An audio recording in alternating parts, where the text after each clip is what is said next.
Hello दोस्तों, नमस्ते, प्रणाम। कैसे हैं आप लोग? मैं दिव्या स्वागत करते हैं अपना देव दिव्या लोकगीत चैनल में। और आज लेकर आ गए हैं बहुत ही प्यारा सा चुटकुल्ला कहरउआ मज़ेदार नाच गीत। ई गीत छोड़ के तू लोग कहीं मत जइहा। एक बार पूरा गीत सुनिया, फिर अपन राय दिया कि सही गीत बा कि ना और अच्छा लगल कि ना। जरूर कमेंट में बताइया। तावा सुनावत देर न करत हुए ये प्यारा सा गीत।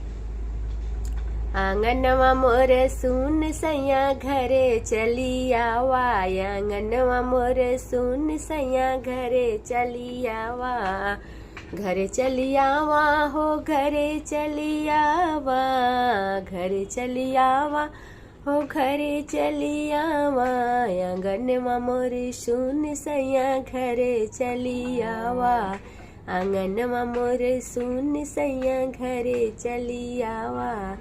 पहले लेटर लिखी सासू जी भेजे, पहले लेटर लिखी सासू जी भेजे, नौकरिया ऐसन चीज बेटा घरे मती आया, नौकरिया ऐसन चीज बेटा घरे मती आया, आंगनवा मोरे सुन राजा घरे चली आवा, घरे चली आवा हो घरे चली आवा, घरे चली आवा हो घरे चली आवा, आंगनवा मोरे सुन राजा घरे चली आवा।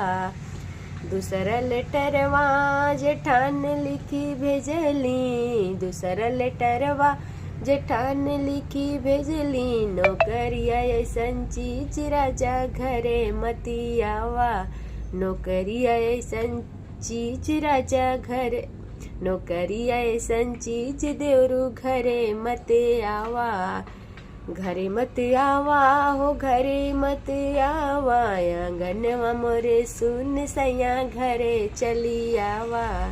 तीसरा लेटरवा ननद लिखी भेजली, तीसरा लेटरवा ननद लिखी भेजली, नौकरिया ऐसन चीज भैया घरे मती अइहा, नौकरिया ऐसन चीज भैया घरे मती अइहा, घरे मत अइहा हो घरे मत अइहा,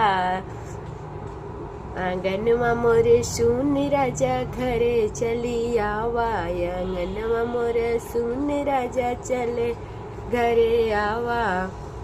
चौथी लेटरवा हम खुद लिखी भेजली, चौथा लेटरवा हम खुद लिखी भेजली, नौकरिया लगे आग राजा घरे चली आवा, नौकरिया लगे आग सैया घरे चली आवा, आंगनवा मोर सुन सैया घरे चली आवा, आंगनवा मोर सुन सैया घरे चली आवा।